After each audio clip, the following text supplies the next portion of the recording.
Hello everyone, and welcome back to Dark Souls 2 New Game Plus Differences, and today we'll be going into the Undead Crypt. Now the Undead Crypt has not changed all that much. There might be a couple more enemies, or I just don't remember the ones that were in there, but I only remember, one Black Phantom, and that was the one you saw in regular New Game, so it's not really much of a difference, so we're skipping ahead to the actual boss fight. Now, I decided to try something a bit different this time. Normally I try to block a lot more than, say, dodge, but this time, since I've been practicing my dodging a bit in regular Dark Souls, I figured I wanted to try and incorporate some of what I've learned.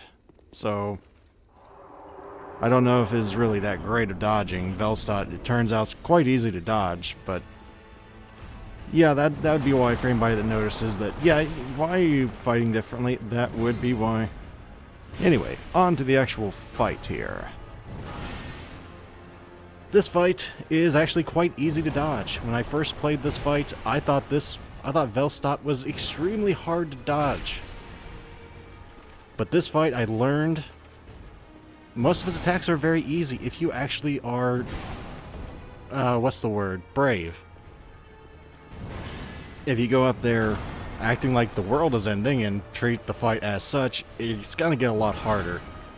The best defense is actually a good offense in this fight. The faster this fight is done, the better, because this fight, in the later halves of the fight, can be pretty brutal on New Game Plus and up, because Velstadt hits hard. I mean, he will knock you right on your ass.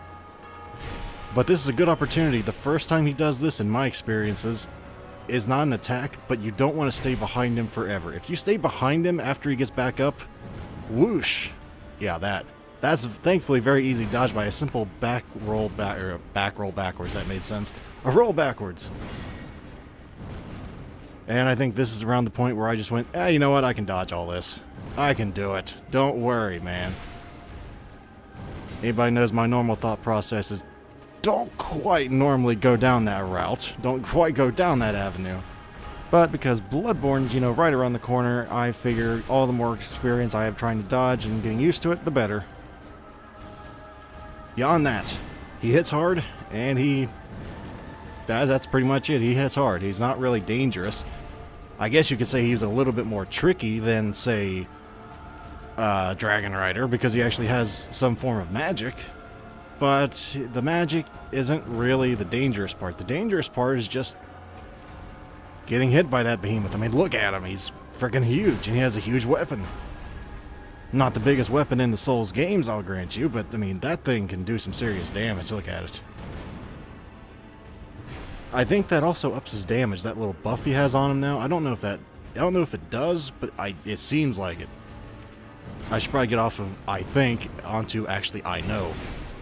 Unfortunately, I don't know a whole lot about this fight, considering I'm still learning about Dark Souls 2. I know, Barak, you've had this game since it came out. How are you still learning? Haven't you played this game through like 5 times? No.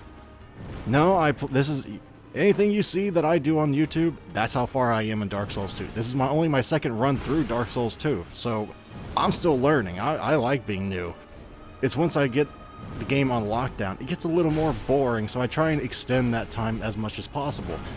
And I must say it worked, because Bloodborne is coming out next month. So I think I did a pretty good job of that. But don't get careless in the fight with Velstadt, because he can and will just two-shot you. And be careful when you heal. The first time I died, and I will admit I died because I did something very stupid and tried to heal while he was in the middle of casting his little dark magic thing, and I ate a face full of shotgun dark magic. So try to avoid that if at all possible. Tripped over my own words. But thank you guys very much for watching. As always, if you'd like to help support the channel, you may wish to like or even subscribe for easier access to future videos, and hopefully I shall see you next time. Farewell, everyone. Have a great day out there, or night, depending on where you are. Farewell, everyone.